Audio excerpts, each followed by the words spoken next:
When we're in the midst of a crisis event, we really need to understand the role of the elected officials. Mayor Jyoti Gondek says one of the biggest challenges she faced during Calgary's water main break was communication. Last time Calgary experienced a crisis of this magnitude was the Alberta floods. But are there parallels to be drawn between those two events and how elected officials handled it? Head Nenshi, we ended up calling it he would speak to the heart.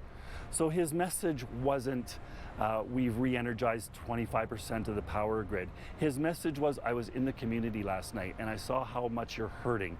Know that we're here for you. Morgan says when handling a crisis, it's the politician's job to be the voice of the people, separate from managing the operations. Morgan says in many ways, Gondek took the same approach. He took to those 2 daily media briefings, talked from the heart, and then brought up Chief Henry from Calgary Emergency Management Agency and their general managers of infrastructure to talk about the specific details. So in that comparison, I think it worked really well for them. And while there was criticism over how the mayor communicated in those early days, Morgan views things differently.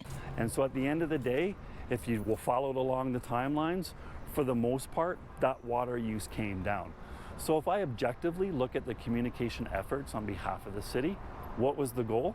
Reduce water use. What was the outcome? Water use was reduced.